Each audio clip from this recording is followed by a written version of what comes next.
today's video, I'm going to share with you on how to upload videos on YouTube. Yes, kung paano. Keep on watching until to the last part para malaman ko. And kung bago ka sa YouTube channel ko, just click subscribe para updated ka sa mga latest videos na ina-upload ko. Yan. So, first, muna tayo sa YouTube app. Click natin yan. And then, punta tayo sa profile icon.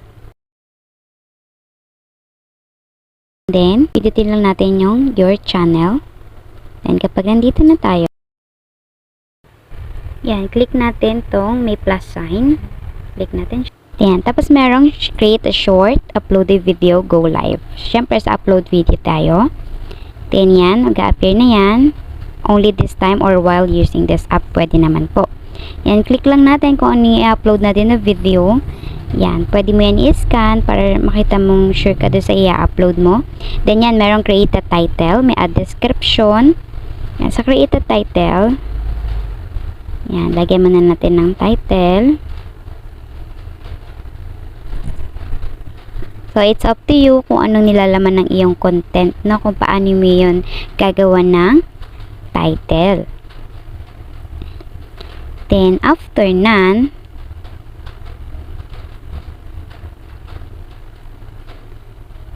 ayan, paano mag-upload ng video sa YouTube? Easy steps. Yon. Then, pwede na magpunta sa add description. Ikaw na din bahala gumawa dito ng description mo, no? Regarding do sa iyong video. Yan. Hi everyone.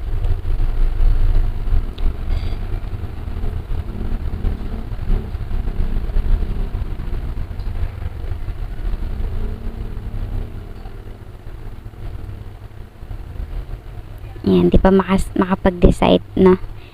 Hirapan pa yan, hirap na hirap. Yan, hi everyone. Gumawa ako ng short video clip on how to upload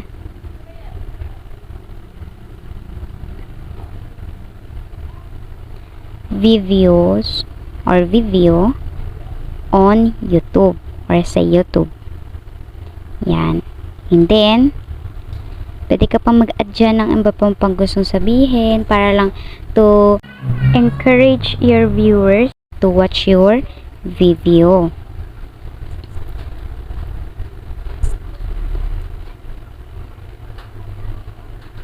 Yan, sa pinakamadaling paraan, ganon, or easiest way. And then, yan. You can watch it if you like. Then, hope you enjoy or hope you like this video. Enjoy watching. Stay safe.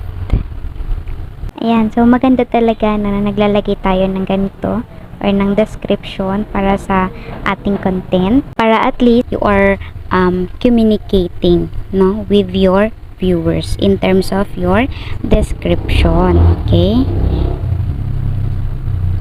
yun, so we're done with the description. Then sa public, yan, meron dyan public. Kung gusto mo ikaw lang para sa'yo lang yung video na yun, may option naman na private. Yan, sa public lang po tayo. Then next one, yung location. So, it's up to you na kung gusto mo lagyan ng location. The next one is the add to playlist. Yan. Kung meron ka nang nagawang playlist, yan, pwede mo nilagay. Yan. Then, after nan, in-next lang po natin. Then, yan, pipili ka lang ng audience mo. Yan, yes, it's made for kids or no, it's not made for kids. And then, may lalabas dyan. Pag pinili natin yung it's not made for kids. Merong no, don't restrict my video to viewers over 18. Yon, click natin yan. Then yan, makikita natin dito sa, yan, may nakalagay ng library. Yan na po. That means uploading na yung video. Yan, and then aantayin mo lang siya. Yan.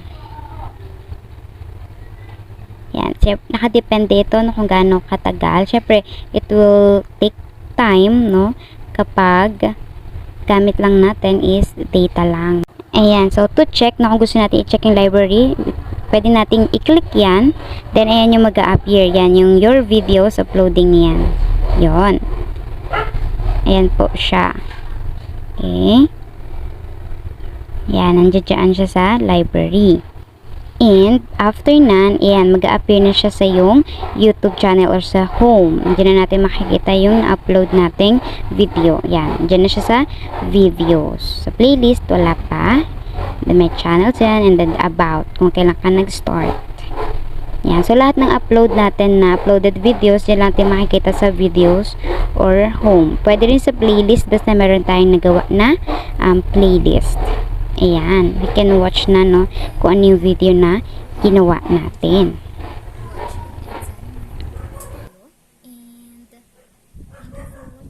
Ayan. Ayan po. And kung mapapansin nyo, yan, yung video na yan, wala pa siyang thumbnail, no? Ayan, bali gagawa din ako ng video clip no on how to put thumbnail. And that will be all. I hope you enjoy watching and sana may natutunan kayo. And thank you for watching. See you on the next vlog. Bye-bye.